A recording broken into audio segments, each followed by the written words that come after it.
मंच पर आसीन लोकसभा के माननीय अध्यक्ष ओम बिरला जी, दिल्ली विधानसभा के माननीय अध्यक्ष गुप्ता जी,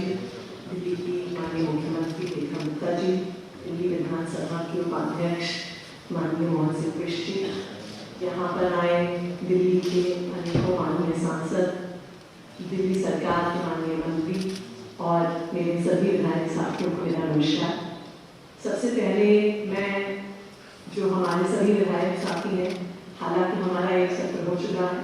पर फिर भी सबको, सभी विधायक साथियों को बहुत बहुत बधाई देना चाहती हूँ कि दिल्ली की जनता ने हम 70 लोगों पर अपना भरोसा दिखाया और इस विधानसभा में अपना प्रतिनिधित्व करने के लिए भेजा। इस सदन में बैठना सिर्फ एक गरिमा और गर्व की बात नहीं है,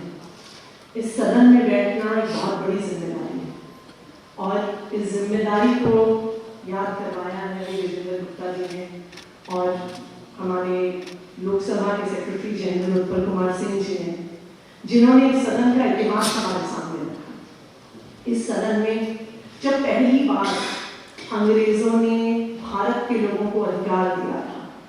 एक वोट का अधिकार की एक शुरुआत हुई थी,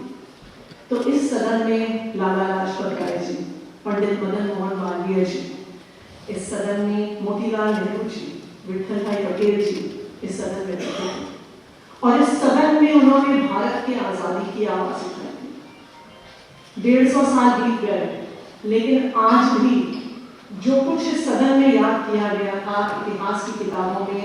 लिखा है और हम सब याद भी करते हैं। शायद इस सदन में हम सब कहते हैं, जो जनता की बात रखते हैं, वो आज नहीं,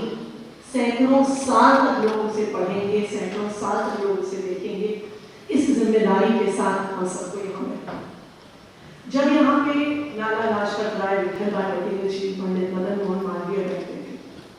वो जब आजादी की बात रखते थे, तो याद रखने वाली बात यह है कि उनको बोलने का अधिकार तो था,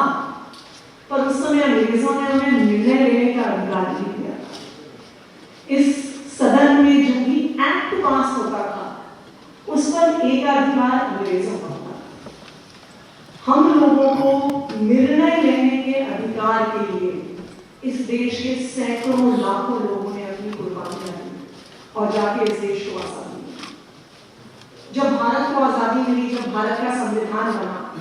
भारत दुनिया के कुछ ऐसे देशों में था जिन्होंने इस देश की महिलाओं तक को वोट देने का अधिकार दिया। जब भारत में महिलाओं को वोट देने का अधिकार मिला था, तो दुनिया में और बहुत जिन्हें हम विकसित देश कहते हैं, कई देश ऐसे थे जो महिलाओं को वोट देने का अधिकार दिया। हम सबको निर्णय लेने का अधिकार अगर मिला, हम सबको एक वोट की ताकत अगर मिली, तो बाबा साहब भीमराव अम्बेडकर ने जो संविधान इस देश को दिया, उस संविधान की वजह से हमें